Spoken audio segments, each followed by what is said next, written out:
Una semana cumple hoy el primer gobierno de coalición de la democracia en España. 7 días desde que los 22 ministros de Pedro Sánchez tomaron posesión de su cargo, entre ellos los 5 de Unidas Podemos. Pablo Iglesias lo hizo como vicepresidente segundo. Ya como ministros, Irene Montero, Alberto Garzón, Yolanda Díaz y Manuel Castells. A ellos el Partido Socialista les ha encargado algunas de las áreas más sociales. A Podemos llegar a este momento le ha costado algo más de 5 años y muchas horas de negociación.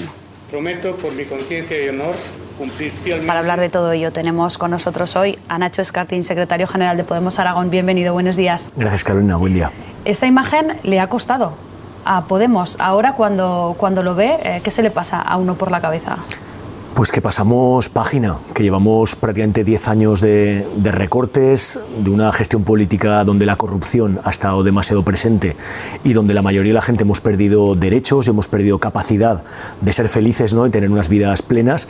Y creo que el acuerdo progresista de este nuevo gobierno de España da mucha esperanza a mucha gente. Yo creo que la mayoría de los españoles, independiente de lo que hayan votado, creo que ven que se abre una fase que esperemos que sea de estabilidad, compleja, ¿no?, también por la propia pluralidad y diversidad política, pero que sí que asienta las bases de un futuro en el cual el gobierno pues va a trabajar para la mayoría de la gente, ¿no?, en materias de trabajo, de vivienda, de educación, de sanidad, que es lo que está esperando la mayoría de la gente. ¿Una legislatura turbulenta? Bueno, a ver, ha habido 10 partidos que han apoyado la investidura de Pedro Sánchez, y esos son muchos, son la gran mayoría del Congreso, o sea que a veces se vende, digamos, una situación que no es real. O sea, la gran mayoría del Parlamento, no solamente en número de diputados, que por supuesto, sino también de partidos, han apoyado este gobierno de España, o bien con su voto sí, o bien con su abstención. La pluralidad política en España siempre ha sido un santo y seña. Ahora también es donde esté lo más difícil, en las abstenciones de Esquerra y de EH Bildu. Efectivamente, la situación catalana determina, lo vamos a ver ya para la tramitación de los presupuestos generales del Estado para este año 2020, que ya sabemos que están en marcha ya lo están realizando las cuentas en los diferentes ministerios, y esperemos a ver cómo desde el diálogo se alcanzan también los pactos necesarios para que haya presupuestos y para que haya proyectos concretos que mejoren la vida de la gente, que es para lo que se ha creado este nuevo gobierno. Por cierto, que precisamente eso, se tienen que aprobar los presupuestos generales del Estado. Le han preguntado a Aragón, escuchábamos el otro día a Javier Lambán pedir que se convoque la comisión para que escuchen a Aragón antes de elaborar esos presupuestos para decir algo en materia de inversiones. Exactamente, yo creo que es lo que toca. Por una parte está el acuerdo progresista entre el PSOE y Unidas Podemos, que si te lo lees es bastante largo.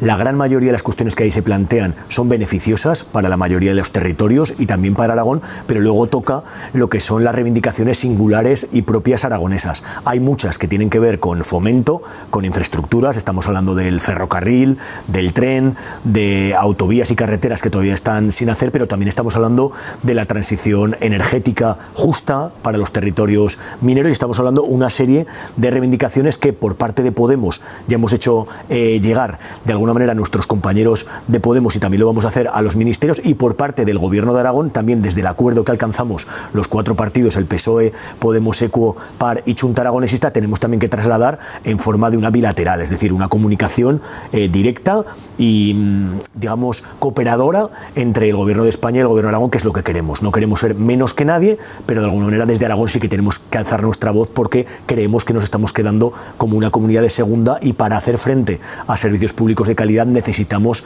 el arrope y necesitamos la alianza del Gobierno de España. ¿Va a haber diferencias sustanciales entre lo que pida Podemos de aquí de Aragón al Podemos nacional para que lo lleve al Gobierno y lo que salga del cuatripartito a nivel de Gobierno de Aragón? Lo digo porque efectivamente este pasado viernes que hubo Consejo Ciudadano Estatal, usted presentó ese documento con 35 propuestas, y ahí, por ejemplo, está que se paralice la construcción del pantano de Viscarrués, también de Mularroya, que se renuncie al recrecimiento de Yesa. ¿Eso va a estar en el documento que también traslade el Gobierno de Aragón al Gobierno de España? Por una parte, nosotros como Podemos Aragón lo que hacemos siempre es alzar la voz propia aragonesa, es decir, lo que igual nuestros compañeros de otras comunidades autónomas no conocen, pues nos toca a nosotros recordar que somos un territorio muy grande, con 731 municipios bastante dispersos, con una pirámide poblacional de mucha gente mayor, y esto requiere que para acometer y para las inversiones de educación, de sanidad y de inversiones sociales necesitamos pues más dinero, más presupuesto. Y esto siempre lo tenemos que decir para que haya un sistema de financiación autonómica justa. Y en lo que respecta al seno del Gobierno de Aragón, lógicamente no es el mismo el programa de Podemos Aragón que el del resto de fuerzas políticas. Nosotros, porque algunos socios no compartirán exactamente. Nosotros esta paralización de obras. Vamos a ser muy leales al acuerdo aprobado por las 4 fuerzas del Gobierno de Aragón, que en muchas de ellas nos reconocemos como Podemos y son esas las que, lógicamente, el presidente, en este caso de Aragón, va a llevar a la bilateral con el Gobierno de España, y los sucesivos ministerios tienen que hacer frente a muchas cosas que coincidimos las 4 fuerzas políticas. Habrá otras que no compartimos, que nosotros como Podemos vamos a seguir reivindicando, pero que lógicamente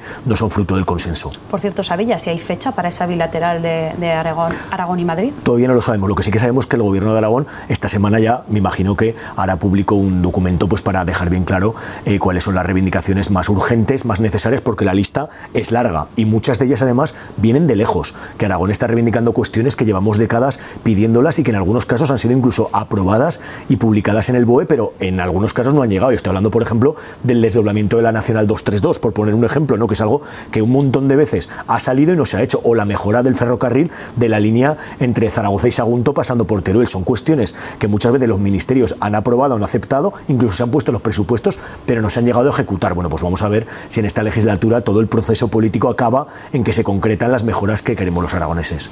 ¿Cree que este tipo de puntos que estén por una parte en las demandas de Podemos y otra en el Gobierno de Aragón puede generar algún tipo de fricciones entre los socios del Gobierno? Por ejemplo, con el Partido Aragonés. Genera debate. Lógicamente.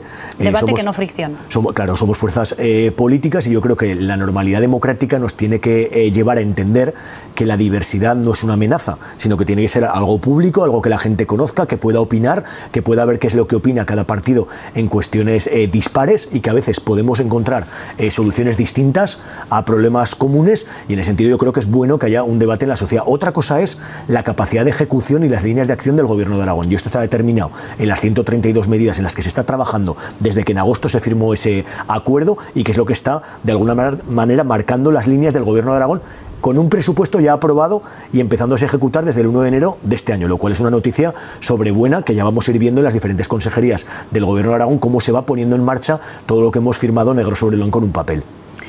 ¿Cree que pueden generar también fricciones los posibles acuerdos a los que llegue este gobierno de coalición en España con Cataluña, en otras autonomías, por ejemplo, aquí en Aragón? Nosotros vamos a pensar que la gran mayoría de las cosas que se hagan en el Gobierno progresista de España sean beneficiosas para Aragón, y de hecho el acuerdo de gobernabilidad entre Unidas Podemos y el PSOE nos da esperanza en ese sentido. Lógicamente va a haber una parte del debate que es el conflicto territorial, en el cual posiblemente Cataluña, País Vasco, incluso Galicia puedan tener diversas opiniones que no tienen por qué ser las mismas que comunidades autónomas como la aragonesa, que también podemos encontrar alianzas en otras como son Castilla y León, Castilla-La Mancha, La Rioja, que estamos sobre todo necesitadas de un reconocimiento ante nuestra situación de despoblación.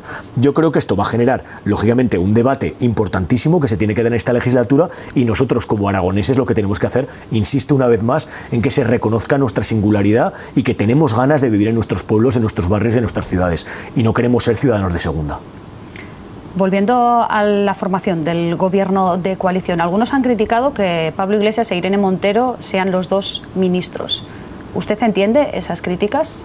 Son 2 personas perfectamente capacitadas para llevar a cabo su cometido. Yo creo que además nosotros vamos a encargarnos de acompañarles, pero también de empujarles, y tanto Pablo Iglesias como Irene Montero han demostrado por su trayectoria personal y también política que van a hacer un buen trabajo, sobre todo sabiendo a quién defienden, que defienden a la mayoría de la gente con mucha claridad, con mucha transparencia, para dejar claro que tanto en el Ministerio de Igualdad como en la vicepresidencia de Social de Pablo Iglesias van a hacer políticas públicas que mejoren la vida de la gente.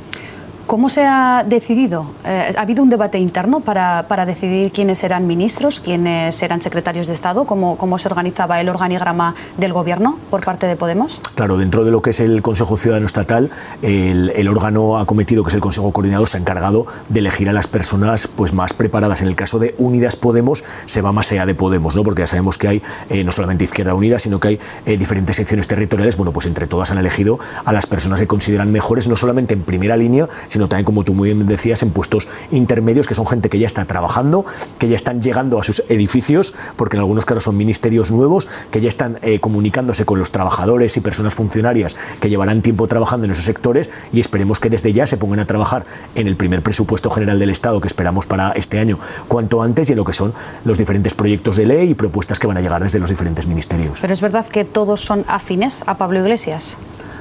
Pues la verdad es que yo a todos no los conozco. Yo, por ejemplo, a Manuel Castells no lo reconozco como miembro de Podemos ni como miembro de la dirección de Podemos. En el caso de Manuel Castells es un guiño, evidentemente, es una persona cercana a Ada Colau, es un guiño a Cataluña y a la formación de las confluencias allí, pero el resto son cercanas a Pablo Iglesias, a Irene Montero. Yo no sé si se ha pensado tanto en la cercanía o no a Pablo Iglesias, sino en la capacidad que tienen estas personas de acometer los cometidos que se le han puesto. En el caso de Manuel Castells, yo no sé si es tanto porque es catalán o porque es una persona que lleva 50 años siendo un referente en la universidad pública y en el desarrollo del pensamiento. De que sea un prestigioso sociólogo, efectivamente, y catedrático, pero es verdad que todo el mundo le sitúa en la órbita de Ada Colau. ¿Estará de acuerdo conmigo? Sí, supongo que es catalán y por eso se piensa eso, porque viene de esa trayectoria política. Bueno, es una persona que está capacitada perfectamente para ser el ministro de Universidad. Yo creo que es uno de los ministros más reconocidos por parte de todos, más allá del partido. Luego, aparte, es una cosa importante que igual ahora estamos hablando de eso, pero estoy seguro que dentro de un mes ya no se hablará de esto. Que los ministros ya no serán exactamente de papá y de mamá o vendrán de aquí o de allá, sino que se les juzgará por la acción política que estarán desarrollando. Y en ese sentido estoy bastante esperanzado y bastante ilusionado con lo que van a ser capaces de hacer dentro de los límites que tiene también la acción institucional, que eso lo hemos visto en nuestra experiencia aragonesa y se va a ver también en el gobierno de España. Llegar al gobierno no es llegar al poder, pero sí que es verdad que te permite tocar algunas teclas administrativas que pueden mejorar la vida de mucha gente. Nos tocará desde fuera de los gobiernos empujar, de alguna manera recordar cuáles son todos los anhelos que tenemos la gente para que luego los ministros, dentro de sus capacidades, pongan en marcha lo que esté en su mano. Por cierto, que además Manuel Castells es el nuevo ministro de Universidades, se ha separado del Ministerio de Ciencia, algo que él mismo reconocía que no estaba de acuerdo cuando recogió la cartera. Aquí, por parte de Podemos, está la consejera Maru Díaz, que es de Ciencia y Universidad. ¿Le parece bien que se haya separado el Ministerio de Ciencia del de Universidades? Tanto con el ministro Duque como con el ministro Castells va a haber, o deseamos que haya, una comunicación fluida, porque desde la Consejería de Universidad, Ciencia y Sociedad del Conocimiento, que lidera Maru Díaz, ya ha transmitido una serie de necesidades de alianzas del Gobierno de España. Para, sí, pero más allá de la colaboración, que además lo reconocieron los dos ministros, más allá de que colaboren, ¿le parece bien que lo separen? Bueno, en realidad muchos de los ministerios tienen competencias que están muy relacionadas entre sí, y de hecho la igualdad, la lucha frente al cambio climático o contra la precariedad son cuestiones transversales que tocan a muchos ministerios. Aunque dentro de un ministerio tengas competencias concretas de trabajo, de sanidad, de consumo, de feminismo, etcétera, al final van a tener que ponerse de acuerdo y que dialogar. Yo estoy seguro que entre los ministros de Universidad y de Ciencia esa comunicación va a ser muy fluida. Además, yo a Castells, que es al que conozco un poco más, sé que es una persona muy dialogante, y que con Pedro Duque me imagino que se pondrán de acuerdo para... A la comunidad universitaria no le ha gustado demasiado que lo separen del Ministerio de Ciencia. La verdad que lo desconozco, no sé si se han expresado. Nos lo contaban, por ejemplo, aquí en este programa la semana pasada. Quería preguntarle también precisamente por ese tocar teclas que dice, ahora que llega Unidas Podemos al gobierno. Ustedes aquí saben ya lo que es estar en un gobierno. ¿Tiene que cambiar necesariamente el discurso de Podemos cuando llega a las instituciones? No, yo creo que el discurso tiene que ser siempre muy claro de por qué estamos aquí. Podemos nacer en un momento muy determinado hace 6 años, después de una revolución ciudadana o un momento, digamos, de debate muy profundo dentro de la sociedad española, ¿no? Con el 15M, con la impugnación a la casta, a las élites, a la corrupción, al poder de los bancos, de las eléctricas, y de ahí nace una herramienta política como es Podemos, ¿no? Que va evolucionando, consigue una coalición con Unidas Podemos, con Izquierda Unida, con Mareas, con En Comú, etcétera, y finalmente alcanza el gobierno de España, que es algo muy importante. Vemos como en el resto de estados de Europa hay muchos gobiernos de coalición, es decir, que tampoco estamos hablando de algo muy excepcional. Lo que sí que es novedoso es que es un gobierno progresista, que está buscando la justicia social, la igualdad, y en ese sentido sí que yo creo que nuestros ministros y toda la gente que vamos a acompañar al gobierno de España vamos a necesitar, digamos, un soplo de pragmatismo, de concreción, de definir en la gestión todo lo que son las reivindicaciones populares que vamos a seguir defendiendo y que desde las calles vamos a seguir manifestando, pero de alguna manera vamos a tener que ser capaces como traducir la protesta en propuestas concretas, en hechos, en leyes, en presupuestos que finalmente digan a la gente, bueno, pues todo lo que reivindicábamos en las calles, cuando estamos en la gestión, lo hacemos con más transparencia, sin corrupción y con más eficacia. Yo creo que esa es la propuesta y el propósito para esta nueva fase. Por cierto, que en esa nueva fase, en esa gestión institucional, no va a estar Pablo Echenique. Muchos apuntaban a que sería ministro. ¿Le ha sorprendido que finalmente no lo sea?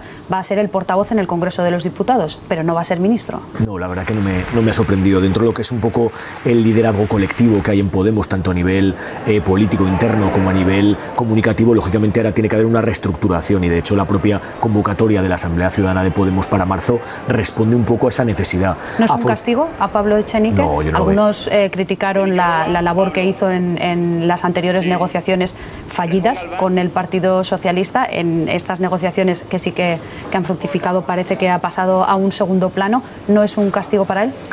Yo actualmente soy portavoz de Podemos ECU en las Cortes de Aragón y no solamente no me parece un castigo, sino que me parece un honor, ¿no? Estar en el Parlamento aragonés siendo una de las voces que representa nuestro punto de vista, que era Pablo Echenique, lo vaya a ser en el Congreso, y me consta además porque hablé con él el viernes. Es un orgullo, un honor y además un reto muy importante, porque partimos de portavocías tanto de Pablo Iglesias, de Íñigo Errejón, de Irene Montero en sucesivas fases de Podemos que han puesto el nivel muy alto. O sea, estamos hablando de gente a nivel comunicativa muy preparada. Que ahora Pablo Echenique afronte ese reto, yo creo que es muy importante a nivel personal y responde lo que te decía, a una necesidad de evolucionar, que es algo que yo creo que es muy positivo en Podemos, que sí que es verdad que Pablo Iglesias es el líder, es el secretario general y ahora mismo es el vicepresidente del Gobierno de España, pero hay además un montón de gente, muchas veces en primera línea, comunicativa, televisiva, política, pero también otras personas que están un poquito menos vistas, que todas formamos parte de un mismo movimiento y una misma organización, que somos las que estamos empujando hacia conseguir las mejoras que necesita la gente. Hablando de Pablo Iglesias como líder, algunos apuntan a un hiperliderazgo de Pablo Iglesias. De hecho, para marzo van a convocar un Vista Alegre 3 y ya ha anunciado que se va a presentar a la reelección de secretario general. ¿Es cierto ese hiperliderazgo? ¿Cree que se ha vuelto Podemos muy dependiente de la figura de Pablo Iglesias? Hace 6 años se presentó el manifiesto Mover Ficha y lo presentó Pablo Iglesias y dijo: quiero 50.000 firmas y quien quiera que se presente en primarias para ser en ese caso elegidos candidatos a eurodiputados, que era el momento en el que estábamos. Sucesivamente ha habido primarias en cada una de las fases. Lo bueno que tiene Podemos es que cualquier persona, cualquiera que nos está viendo ahora mismo en televisión, puede presentarse, puede aliarse, puede organizarse con quien quiera para presentar su proyecto organizativo, de contenido, de propuestas para mejorar lo que sea en el ámbito de la sociedad, y en ese sentido, bueno, pues que Pablo Iglesias se vuelva a presentar como candidato, más allá de lo que pienses del hiperliderazgo o no, que sin duda habrá disparidad de opiniones, y en ese sentido quiero ser muy prudente y muy cauto, demuestra, entre comillas, que no le han hundido, ¿no? Que con la supercampaña que ha habido de acoso y derribo a Pablo Iglesias, ¿no? Digamos como punto del iceberg de este movimiento que es Podemos, no le han derrotado. Y yo creo que eso para nosotros es una buena noticia. Pero ustedes, por ejemplo, aquí en Podemos Aragón sí que diversificaron un poco más, por decir así, la representación. Usted se limitó a ser secretario general, la candidata, por ejemplo, a la presidencia del Gobierno de Aragón era Maru Díaz.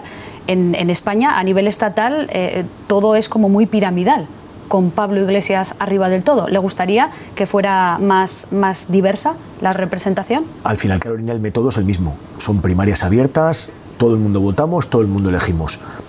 Que los inscritos e inscritas de Podemos tengan en marzo una ocasión de debatir, de participar y luego de votar cuáles son los mejores documentos y personas que van a representar a Podemos es exactamente lo mismo que hacemos en Podemos Aragón. Si decide la gente que sea Pablo Iglesias o cualquier otra persona, eso ya queda en manos de las personas inscritas. Nos quedamos sin tiempo, pero no quiero saber su opinión acerca de una de las primeras decisiones que ha tomado este gobierno de coalición y que ha generado mucha polémica, que es el nombramiento de Dolores Delgado, la exministra de Justicia, como fiscal general del Estado. ¿Entiende a los que dicen que no es ni ético ni estético ese nombramiento? Bueno, la mayoría de los magistrados que han votado en contra de este nombramiento son precisamente designados por el Partido Popular, entonces es lógico que defiendan. Pero más allá de lo que diga el Consejo General del Poder Judicial, le pregunto su opinión. Pues yo creo que esta persona está perfectamente capacitada para acometer su función y le deseo que la haga con autonomía y con libertad plena, más allá de su experiencia política anterior. ¿Pero no cree que es poco estético el que la hayan nombrado recién salida del Ministerio de Justicia? recordamos, fue la ministra de Justicia en la anterior legislatura y aún no habían tomado posesión de su cargo el nuevo ministro de Justicia, que ya trascendió que el Gobierno iba a nombrar a la fiscal general del Estado. Más allá de la estética, vamos a ver la ética y vamos a ver el trabajo que realiza esta persona que, como te digo, yo espero que sea absolutamente independiente. Su solvencia profesional demuestra que está perfectamente capacitada y así lo ha dicho la mayoría de los magistrados y, lógicamente, desde las derechas pues están apelando a una cuestión de forma que sí que sería un debate muy interesante, ¿no? De cómo de alguna manera se entrecruzan los intereses partidistas políticos con la propia identidad personal y legitimidad que tienen los magistrados o las personas que se dedican al mundo judicial y cómo eso puede interferir en algunos procesos. Yo deseo que la separación de poderes nunca esté en cuestión, que el sistema judicial haga su trabajo, que los políticos se dedican a debatir, se dediquen a proponer y cada uno haga su trabajo dentro de una democracia cada vez más madura y más consolidada. Nacho Escartín, secretario general de Podemos Aragón, gracias por compartir unos minutos con Buenos Días Aragón. Carolina, buenos días. Nosotros nos vamos a publicidad, volvemos enseguida con todo el análisis de la actualidad. Hasta ahora.